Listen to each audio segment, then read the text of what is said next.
jërëjëf jaajëf Abdoulaye Diop jërëjëf Passepartout Yacine Pouy digital yéen a ngi ñuy xool ci RFM l'officiel suñu page Facebook waaye site bi rfm point www.rfm.sn yéen ñi ñuy topp foofu tamit ñu ngi leen di kontaanee bu baax Mame Ndiaye ak auditeurs yi nga xam ne ñu ngi déglu ñëpp ñu ngi leen di nuyu yéen a ngi seen journal des faits divers xalaas ba tey ak Mamadou Ndoye Bane ak Mamadou Mohamed Ndiaye Bane resiar maa ngi lay béggee sama waa ji maa ngi lay ziar bu baax a baax di ziar ñëpp ñi nga xam ñi ngi déglu di leen ñaanal jàmm yàlla def jàmm ci réew mi yàlla ñëpp am jàmm kër yeeg bëri yi bureau yeeg yaram yeeg yëpp na am jàmm rek jàmm moom bala nga xam ni jàmm jariñ nga ñàkk jàmm yal nañu yàlla defal jàmm amiin yaa rabbi waaw amiin yaa rabbi amiin waay Ndiaye ñu ngi lay ziar maa ngi lay delloo siyaar bu baax a baax Ababacar maa ngi nuyu Ndoye Bane di ko ñaanal jàmm di ñaanal jàmm jooje waa réew mi yëpp am na solo Bane wala ñu bàyyi Ndiaye mu dem ci sponsor yi. ci partenaires yi ay ca kon dañuy doore ak comptoir commercial de plomberie du Sénégal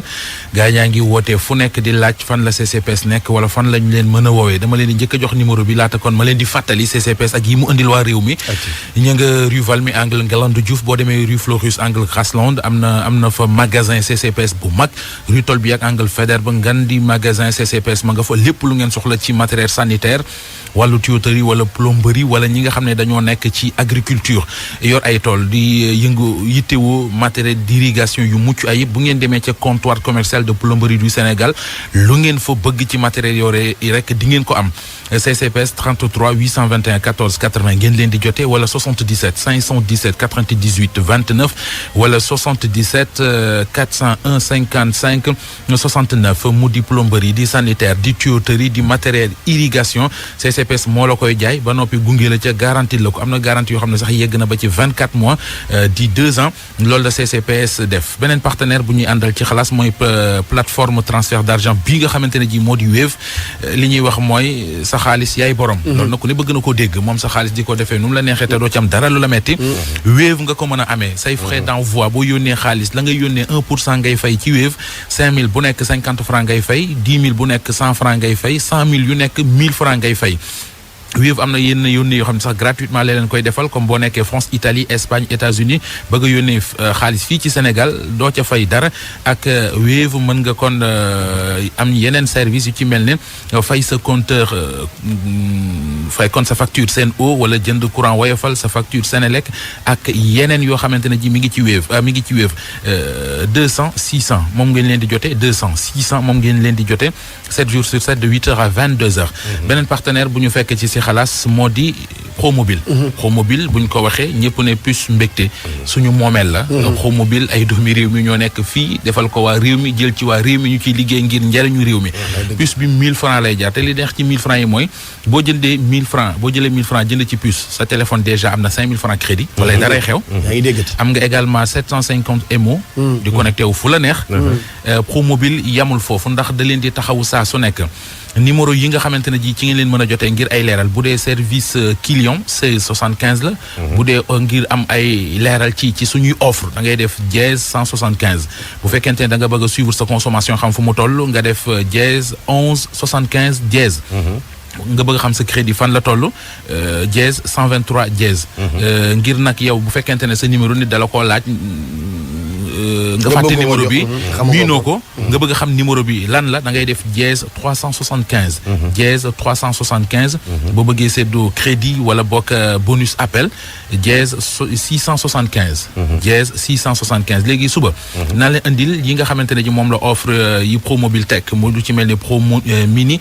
lu ci mel ne Pro Mix lu ci mel ne également Pronet bu ci nekk ay ngëneeli neen la te ñu ngi fépp ci réew mi lu mat 24 agences ci Sénégal loolu mooy Promobile réew mi ko dippee loolu may ma nuyu waa Fanico xam nga day lu baax ci waa réew mi ñu mën ko amee fu nekk li ñuy soxla ci saabu bu dëgër saabu bu mën a setal saabu buy xeeñal lu neex gaaw a xëpp ba noppi disponible conservation bu mucc ayib loolu moo daje ci Fanico moo tax saa su nekk waa Sénégal di ko wëree fu nekk ndax dañu caa gis njariñ Fanico di partenaire ci xalaas am na solo ayca ñooñ suñu partenaire lañ ñu ngi leen di kontaane ban loo indi waaw di bagage yi bari na lool ban loo wax ci xale bi nga xam ne moom lañ ne ci crèche bi dañ ko doon jox mu lekk mu fàtt loolu laa dégg mu fàtt waaw yow loolu amoo leen loo ci am non c'est que xam nga 10 mois la am di ñu ne 10 mois xale bi de metti na xale bi le 10 mars la judd. 2020 mi ngi tudd Cheikh Béthio Dia. bi mu gaañoo ñu ngi ko yóbbu Madinatul Salaam. xaw ma le premier xaw ma le 2 lañ ko denc. waaye lii kii gars yi génneen mooy asphyxie par fausse route alimentaire. loolu lañ wax ni moom moo ko faat. bokk yokk nañ ci sax ni sans trace de blessure externe. maanaam dañ ko doon jox lekk gi jaar fu mu war te jaar looloo ko faat. xam naa ni ndogalu sunu borom la. ñi yore crèche yi nit ñi jéem a gën a góorgóorlu ci xale yi. yaay yi tamit gën a góorgóorlu ci xale yi ci des nag ñu bàyyi kook sunu borom. dana naqaree lijjanti. waaw lu naqaree lijjanti la daal. dana mel ne bi parents d'élèves yi ne du ñu fay lu seen doom jàngul. borom école privée ne dañ leen koy fay ndax dañ cee defoon seeni projection. du neex a lijjanti compréhension rek ko mën a lijjanti. ki jël goneeg 10 mois. yóbbu crèche dénkaane ko fa. am na ñu ne xale day jege ndayam surtout bu tollee benn âge bi waaye bu fekkee yaayam daa war a liggéey pour wut teraanga. dëgg la nu muy def. benn problème a ngi noonu. ñaareel ba mooy yàlla tuddoon ne bakkan ba ci crèche ba lay des. nit kàbbar na sëgg siggiwaatul. te xanaa kooku jege na yàlla. nit lii mun a ba tëdd nelaw ba tey yow. xale bàyyi ma yeggale xale moomit la. yaa ngi dégg. foofu it compréhension fa mën a dem yàlla bindoon bakkan ba jox leen ko ñu jox ko tur ngénte ko wekk ci moom yaakaar. yàlla jëlaat ko. compréhension la laaj. mais leneen loo xam ne waras na koo lijjanti mooy. Sénégal fii da ngay gis ku am sa kër gu yaatu rek ubbi ko crèche. alors que dafa am ay normes yu ñu war a ubbee crèche ak maternelle. escalier yi dafa am nu muy mel ndax ay xale fay nekk. prise yu courant yi dañu xool fa muy nekk. jouet yi xale yi di yor dañu xool fa muy nekk et puis dañuy confondre crèche ak maternelle waxuma ñi ciy liggéey parce que ñoom xam nañ ko. mais ñun suñu genre yi. man li ma jàpp. mooy crèche warut a ñàkk. pédiatre. warut a ñàkk nutritionniste. ak yeneen yuy toppatoo. ay bagages yu bari. léegi nag contrôle bi loolu la ñu war a def ki dem moom dem na. cigogne black cigogne rouge ci am du dellu si waat. na mu demee yàlla ko tudd. mais nag dañ cee war a jàngaat. mais est-ce que xam nga ñi nga xam ne ñoo ñàkk seen doom. ñu defal leen. ñu defal leen parce que sañ naa wax ni bu fekkee xale bi Cheikh Béthio la ñu ko tuddee. ay yooyu juróom ay taalibe lañu. ku wax taalibe da ngay wax ak njullite gu mat sëkk. gëm yàlla donc nañu jël loolu wékk ko ci loxoy sunu borom. bañ a acharné wu également ci crèche bi. parce que xam nga lu tax. bari na ñu fay xëy di gont di wàcc di liggéey di ci am teraanga yor ci seeni doom. gis nga bu ñu leen diaboliser ci lii xew. lu bari mën naa yàqu. xale bi jéem bu génn àdduna magam. ci crèche boobu la nekkoon. fa la jaar. te dara mosu koo jot.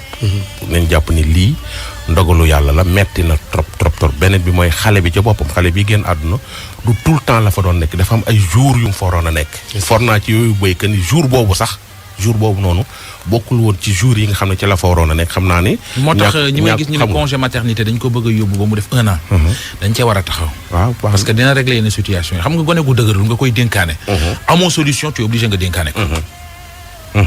mais Ndiaye xale toog na seen biir kër moog yaayam yaay di ko jox lekk mu fot ci wala dara ko ci mu faatu. nit moom fi nga war a. bis bi nga war a dem ndogal rek. waaw mënoo ko ñu ngi leen di masawu bu baax a baax. waaw ñu ngi leen di masawu ñëpp. waa crèche beeg les parents yëpp nag. voilà ñoom ñëpp am nañu leen metti. Aba kii sa mbokkum taximan la. Aba daa yor taxi. waaw mais samay xarit lañ. non am nay taxi de. ñii samay xarit lañ taxi ñu bind Aba dafa am ay fans lañ. non samay xarit lañ loolu laa wax samay xarit lañ. mais ndaw si. yorooy taxi. aw ma pono. ndaw si Aba ndaw si dafa jël taxi. fekk fa benn paa. parce que Serigne Touba yaroo. barki yàlla aw ma pono. bi mu jëlee taxi fekk fa paa bi. benn paa déglu ko moog paa bi. benn chauffeuru taxi la. man foogoon naa ay affaire dóor yooyu naxaate yooyu man kenn ma nax mais nekkate sama bis mu ngi ñëw. damay jël taxi di dem Almadi. taxi nag bi ma duggoon benn paa moo si nekk paa bi daa war na am ay 60 ans yooyu. ma duggee ci taxi bi ñu nuyonte paa bu yiw sax. téléphone portable mi ngi sonné téléphone portable bi sonné muy tontu mu ngi jël mi ngi wax ci téléphone bi manque dégg mu naan waa xaar leen ma yàlla baax na maa ngi lijjanti 25000 bu ñu toogaatee keneen encore wooteeti naan waaw jàppale leen ma rek may leen ma man lii amatuma ci sax yaakaar sama soxna si moom damay ragal sax mu génn àddina parce que lii moom xamatuma lan la kenn laajuma woon 25000 pour jënd benn kit pour opération. man maa ngi déglu paa bi jékki-jékki ci yoon bi paa bi commencé di waxtaan ak man ñu waxtaan ak man ne ma moom jabaram dafa feebar dafa am cancer au col de l'utérus dañ ko war a opérer et que opération biñ ko waroon defal tey dañu dem ba bëgg ko dugal ñu koy laaj kit te moom kenn joxu ko kenn waxu ko woon waxi kit te kit bi 25 000 francs lay jar moom opération bi maanaam fay bi dañ ko mujj yalwaan ci jàkka ji ba mu mën a mat pour ñu fay ko c'est-à-dire bu lay wax yow ci sa bopp sax yow dootoo xamante foo nekk parce que dangay waaru daal. mu ne moom taxi bi nga xamante ni moom lay dawal aussi dëkkandoo moo ko abal pour que bu xëyee suba mu mën a yóbbu jabar ji parce que yoreetul dem na ba nga xam ne yoreetul dara ci xaalis pour mën a yóbbu jabar ji. ne nii xamul nu muy def ba am 25 000 francs. Ndoye Bane ñuy àgg ba ci corniche bi paa bi commencé di jooy rangoo ñi man maa ngi woon ci état boo xamante ni xamatuma fu ma nekk sama xol baa ngi jeex takk paa bi daal mu ne ma dafa am nerf sciatique békke ay békke sax la yore d'ailleurs wan na ma békke yi parce que békke yi mi ngi ko def dans le sens de la longueur noonu ci siège chauffeur bi mu ne ma xoolal sama békke yi lii laay kii man mënuma sax dawal bu baax waaye xaw ma lu may def dama ne naa tourner nii rek xëy na fii ak 10 heures parce que dañ ma ne avant 10 heures laa war a andi kit bi xëy na fii ak 10 heures ma yore dara wante daal man maa ngi ci loxo yàlla kii moom amatuma ci yaakaar sama soxna si moom xam naa ni moom amatuma ci yaakaar parce que xamatuma nu may def fi mu ne nii jaaxle na paa bi daal bref lu nekk wax na ko ma ne ko léegi yore ma 25 000 francs ak man mais c'est-à-dire paa bi c'est un vrai comédien la man fi ma nekk xamatuma fu ma nekk sama àddina yëpp dafa tukki parce que li ma expliqué yëpp vraiment kuñ ko def tamit vraiment di nga tomber ci piège bi noonu ma ne ko léegi daal may ma fii ak balaa 10 heures ma lijjanti 25 000 ma envoyé la ko jox ma sa numéro de téléphone paa bi jox ma numéro téléphone am li may kii yëpp xaw ma fu ma nekk ma ne non kii il faut que ma dimbali ko il faut que ma jàppale ko ma fexe ba ma woo kenn pour mu envoyé ma ko 25 000 francs paa bi ñu envoyé ko 25 000 francs déggaatuma ko kiiwuma ko man sax bëgguma ko woon sax déggaat parce que dama doon def rek ngir yàlla ma toog ay vers 9 heures may génn sama bureau di dem fenn ma arrêté taxi nekkate ci même pas bi laa tombé pas bi ma duggee dafa commencé wax rek ma xàmmee baat bi ma ne non kii est-ce que du sama pas bi après ma rappelé wu que ni dafa am genre béquille bu mu teg ci côté siège am ma xool côté siège am gis béquille bi ma ne kii de góor gi la mais ma tey ma ne xaaral bi Ndoye Bane mu servir ma même histoire bi la ma wax sama jabar dafa am cancer col de l'utérus dañ ko war a opérer fi mu ne nii ñi ngi may laaj 25 000 francs xaw ma nu may def même chose même histoire si laa nag commencé taal sama caméra di ko déglu ma bàyyi ko mu wax nanguwuma ko xàmmeelu donc bugguma woon jël yenn risques yi mais jël naa filmer naa ko ma di ko déglu ba ñu àgg ma jox ko xaalis bi paa bi continuer di wax problème am bëgg ku ko dimbali après ma ne ko góor gi jox ma sama weccit xam nga masque yi tamit tax na doo xàmmee kenn moom xàmmeewu ma ne ko góor gi jox ma sama weccit mu jox ma sama weccit ma wàcc ma ne ko góor gi xàmmee nga ma mu ne ma déedéet ma ne ko keroog man nga jëlee tel endroit pour yóbbu ma Almadi man xàmmee naa la bu baax a baax te même histoire bi nga ma wax ba pare même 25 000 yi nga ma laaj mu ne ma déedéet du man ma ne ko góor gi yow la jarul ngay wax mu ne ma du man de soxna si ma ne ko yow la bon après ma bàyyi ko mu dem mais yor naa numéro plaque d'immatriculation bi yor naa plaque bi dinaa la ko envoyer di nga gis numéro plaque bi vidéo bi aussi dinaa la ko envoyer donc 25 000 francs sax du dara mais je suis assez intelligente kenn mënuma kii dóor ak yooyu mais bii moom vraiment j'ai été victime finalement man sax ay ree moo ma jàpp dama ne xoolal mag bu toll nii ak nu mu mel yiw mais xoolal lii muy def.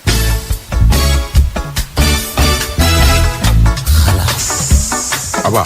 non du mu ngi naan moom ni mu yeewoo noonu ni mu musee di xoole ba ñu koy nax moom lii du nax moom paa bi da koo xool âge bi paa bi am mu xool ko âge baayam ak yooyu mu daal di koy yërëm daal di koy bëgg a dimbali paa bi kay moo abusé. yaakaar naa nag li tax mu dimbale gis nga boo ñëwee di sàkku ndimbal. ak loo mën a wax. ki lay dimbali bu fekkente ne dafa jiital yàlla. même bu fekkee lam lay jox li nga ko wax taxu koo jóg sax yool ba moom yàlla dana ko fay. donc kon moom 25 000 mi njëkk a dem. pour dimbale paa bi la woon yàlla loolu la koy fay. léegi na paa bii ñu bàyyi ko yàlla yow tax nga ne bëggoo ñu dugal ko ci page xalaas. non day mag. ñun daal am nañ page Facebook xalaas l'officiel. am nañ page Instagram. kii mag la. suñ ko publier ci Facebook bi dafa ñaaw mag la. nañ ko bàyyi dugal ko ci xalaas Instagram bi. xëy na ndax daa toll. xam naa ne Yacine Pouy moom du ko dugal. non nañ ko bañ a dugal rek. nañ ko suturaal rek parce que daa toll diggante njaay. nañ ko suturaal mais comme dégg na ko nii. ndi ko déggee dina ko suturaal maay paa yaa ngi déglu xalaas. na teggi tànkam parce que xam na xale bi sax yaru na. mais am na ñu ko doon seexal ñoo xam ne dañ koy weer. dañ koy filmé ba mu leer xale bi sax ci ginnaaw la doon filmé nag na bàyyi cancer ji xam nga cancer ji fi mu ne jigéen doo ko ñaanal sa soxna tamit wala nga koy ñaanal nit koo xam ne yàgg moom bëri cancer leen togg fi lii bu ko madame Guindo déggee du baax ci moom de. waaw dafa garaaw de ko suturaal day mag da mag la. waa Liska déggee du baax ci ñoom de. waaw yéen lii kay wuyut kay yow lay woo de. waaw wallaay xaw ma lu muy wax ma Matar mais am na lu ma yónnee nee na. benn xale bu jigéen wala bon jenn jigéen ju tudd Soxna Diop. waaw dafa fàtte ay document de voyage am keroog vendredi da koo réeral aéroport Blaise Diagne. passeport am green card ak carte d'identité américaine. ci benn enveloppe bu mag la ko réeral. day way dimbali leen Soxna Diop nii.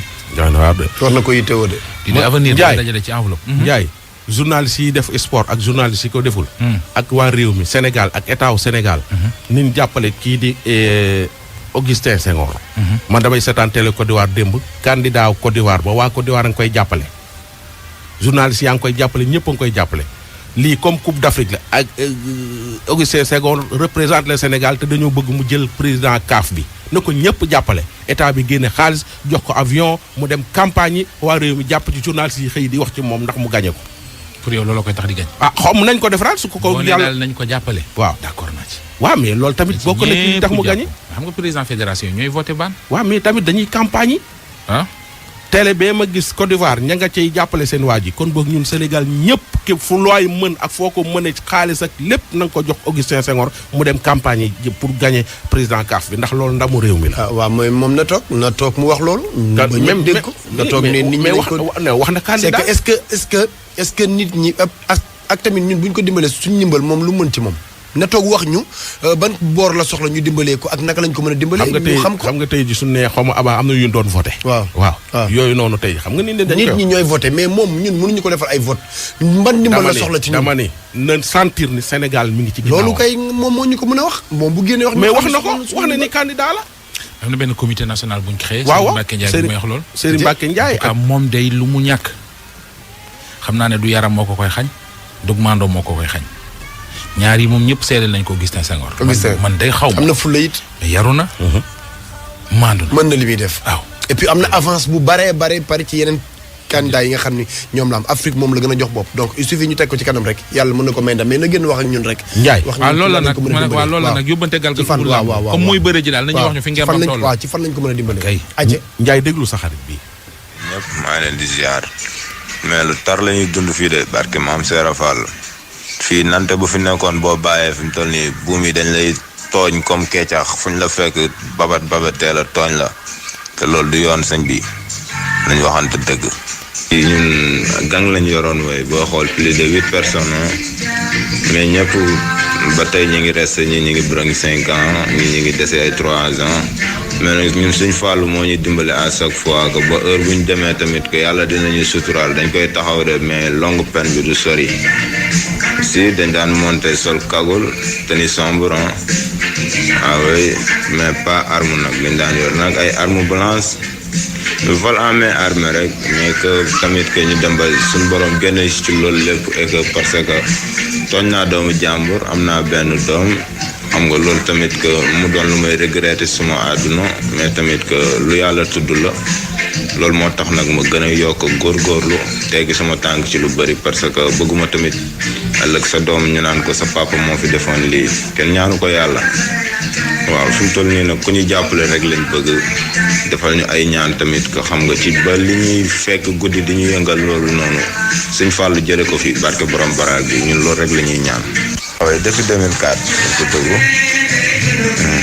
mais et que dañuy def aussi que xam nga rek ay cambriolage affaire et cetera ba yàlla dogal gang boobu noonu ñun ñëpp daanu ñu bërën ko xam nga ñuy génn nañ am nañu des waaw mais alhamdulilahi rabbil alamin ba ñu suñu borom génnewaatee si jàmm rek suñuy cër dara manquéwul fekkaat fi yaay fekkuñ fi papa nag waaye sant yàlla xam ne loolu la yàlla dogal loolu la yàlla namoon aussi waaw en tout cas daal maa ngi sàkku ñaan ci mboolem kilifa diine kilifa aada ku ñu ci mën a jàppale ak sensibiliser booy yi parce que am na ay jeunes yoo xamante ne si ñu ngi ci milieu bi rafetul quoi pour man ci sama gis-gis et que man doonatuma xale yow doonatuma xale ah man waaw j'étais à 25 ans kon donc man doonatuma xale boobu noonu waaw mais alhamdulilah daal mais ñu ngi ñaan xam nga kilifa diine kilifa aada képp ku ñu mën a sànni ñaan rek xeebuñ dara. moo xam nga dafa neexul tamit ka xam nga nekk si benn lii yenn ranking yi da lay def loo faal loo bëggul a def ay indicateur nga affaire et cetera te pourtant bu doon affaire indicateur suba buñ duggee temps bi ànd ak 3 flics rek dañ koy yëngal de ñëpp laay loxati mais doxuñ ci yooyu xam nga ñun suñu mbiri bopp rek dañoo. man fii laa jàppante ak ay góor yàlla bàyyi ñu jàpp ma corma ay jaasi barke maam Seera Fall ma dem commissariat kenn lijjanti wu ma ba nii may wax ak yow amul médical amul plainte loolu tamit que nañ ko xoolaat quoi leer laa lay wax. cor yaa ngi nii blessure yi ordonnance yi tout et que man li ma gën a amal importance mooy que ku ma dimbale ngir yàlla nga sànni ma ay ñaan ba live bii nii ñu gën koo bàyyi génn ci tout tranquillement ñun loolu la ñuy saaku di ko saaku sénégalais yëpp di baalu àq tamit ñëpp ñun mas a jaar xam nga tooñ leen parce que live bi dafa guddul te ñun ay jeunes rek lañ lu ne dañ koy dégg fi mu toll nii lu ne Fall ñun dañuy dund ci live bi loo xamante ne si dee da koy gën a neex sax que ni ko dund signé nañ 17 mandat de dépôt bàyyi te ñaanu yàlla muy yegg ci 18 mukk si abadan.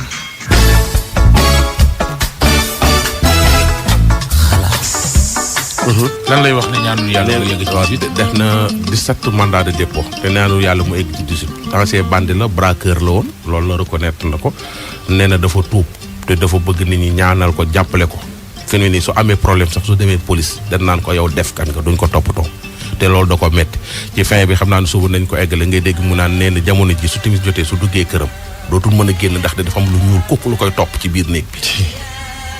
waaw yàlla bëgg dimbali la. waaw lu ñuul kukk lu koy topp dootul ñemee génn du ñemee ci néeg bi. ancien bandi la nee na moom ak ay moroom jàpp nañ leen tëdd nañ kaso ba sonn. mais moom musul rey musul def. waaw wax laaj nañ ko ndax musoo rey nag mais tontuwul ci question boobu. tontuwul mais fi mu daal nee na dafa tuub. waaw nee na dafa tuub bàyyi affaire yi yéeme na te nee na am na ay booy yu bari yoo xam ne ñu ngi ci game bi te fi mu nii. man daal bu fekkee moom bëgg naa gën a bàyyi moom bëgg na bàyyi gi moom mu nekk dëgg. na arrêté son Alpha Blondy yi muy déglu. lu tax déglu naa ko au fond ci Alpha Blondy. ak Bob Marley. waaw maa ngi ko ci déglu au fond. waaw lu tax xam nga Alpha ñu muy woyee ak moom daal man doon maay moom ñoom Yandé Codou ñoom ñooñu nga xam ci yërmande la ñuy woy. mooy ci yërmande. waaw mu déglu yërmande. xam nga Alpha Blondy tout change tout évolue seul xam nga yooyu waaw. ñiir xam nga brigade sa bari yooyu yaa ngi dégg. kon kay na déglu kooku. kan booy bi liddeeku rek. booy way di direeku rek. kan la. daa am ki wet diree. sama rek la sax kenn ma fàtte ba booy day direeku rek day liddeeku rek. maa caat ngay wax. déedéet xaaral rek. direeku di way. waaw. xale la. ci réew mi waaw ca mu wayoon ak doomu sëñ Modou Kara bi ci kii bi. jaamaan. voilà. jaamaan. moom wayu jàmm la lan moo ci solution nag. jaamaan ci mbëggeel lay way de yaa ngi tooñ de. wayu jàmm rek ma wax la moom kay daraam Alpha bu leen daal am confiance ci moom ci ku bëgg a changé. kii loo koy conseillé. conseil xaju fi alors président kon dinaa ko fi indi de.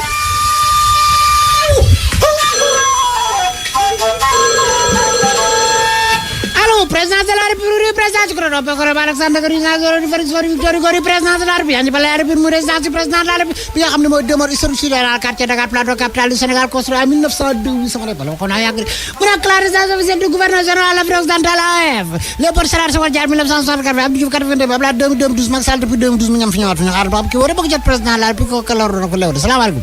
salaamaaleykum. maaleykum salaam. maa ngi lay ziar bu baax. ñu ngi delloo ziar ba tur bi nan la ak fooy wootee. Sidi Diop chanteur compositeur. kan ci Sidi Diop. Sidi Diop musicien. Sidi Diop musicien Sidi lu waral sa woote ci biir palais. bon li waral sama woote mooy jaaxle quoi. jaaxle lu la jaaxal. parce que xam nga tamit ñun mois de décembre. waaw. kenn ku ci ne xam na ni Sidy Diop ay fansam dañ koy wër. waaw. ay fansam dañ koo fonk. waaw. ay fansam dañu ko bëgg. waaw. kon bu ñu demee ba ma encaissé ay avance. waaw. bon ñu jékki-jékki rek ñu feebar bi comme dellusi na il fallait que manifestation yi rassemblement yi dañ koy arrêté. waaw. bon loolu nag moo ma jàpp quoi jàpp sama xol ba xaw ma nan laay def sama soppe yi. et puis xaw ma nan laay def sama fans yi. nan laay def avance yi nga xam ni jot naa ko téye. xaa delloo. ñu léegi ah. delloo avance. non delloo mënatul nekk lan laay dundee. ah coot nga ko. lan laay dundee oui. loolu tamit nekk na lu metti. ah waaw Sidy dama ni. oui. xam nañ ne metti na ci waykat yi. metti na ci tëggkat yi fecckat yi théâtre kat yi ñëpp metti na ci ñoom ndax ku ne xam na ne décembre seen événement la. waaye nag décret bu jógee ca président dem ci ministère de l'intérieur léegi lu ci nit mën.